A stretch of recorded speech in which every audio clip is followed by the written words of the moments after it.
How well do you know your neighbors? Your friends? Even your family? How well do they know you? When it comes to others, we are often afflicted with a form of tunnel vision. Instead of seeing people as whole beings, we view them based on our preconceptions and our limited experiences. It can make for a great many misunderstandings. It is this form of tunnel vision that Jewell exploits brilliantly in her latest thriller, Invisible Girl, Atria, 368 pp. Out of 4. After all, a person can be anything. A therapist, a spouse, a colleague, a neighbor, a stranger. But depending on our interactions with him, their anything can be our everything. Even if we have an intimate relationship with someone, they often still cease to exist outside of our own experiences with them. We are all guilty of it. Jewell highlights how our views of the world and of others can often render us blind to what is truly going on around us. First there is Owen Pick, a lonely single man in his 30s living with his aunt, who is suspended from his job for sexual misconduct. As a result, his frustration lures him into the online subculture of incels, involuntary celibates.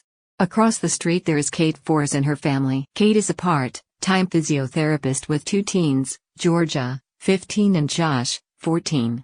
Husband and father Roan is a child psychologist. Kate and Roan's marriage is in a better stage after a rocky incident the year previous.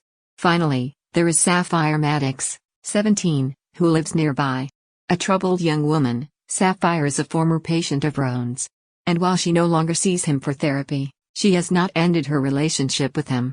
Instead, she opts to follow and keep tabs on her therapist from a distance. More, review, The Invisible Life of Addie LaRue, a fantastical new romance from V.E. Schwab. More, review, Rumaan Alam's Timely Leave the World Behind is the best book you can read right now. They are all living their lives independently of each other, or so it seems, each struggling with his or her own internal struggles. Until one night, when all of their lives drastically change. On Valentine's Day evening, Sapphire disappears. And this is where the story changes, in more ways than one. There has been a spate of sexual assaults in the area recently. Was Sapphire a victim herself? Assumptions turn to accusations and aspersions as the lives of Sapphire, Owen, and Kate, and her family become intertwined. At the moment of Sapphire's disappearance, Jewell deftly changes the narrative of the novel from a steady-paced multi-narrative to one that is frenzied and non-linear. While the storylines of most of the characters continue to progress in a forward trajectory after Sapphire's disappearance, Sapphire's timeline is reversed, focusing more intimately on the days and circumstances leading up to her disappearance.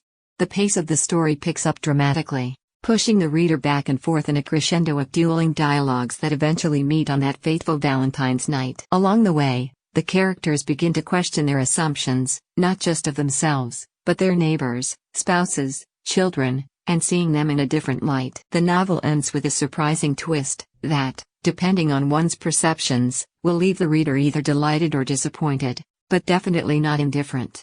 You may find yourself asking how well you know neighbors, your friends, even your family. How well do they know you?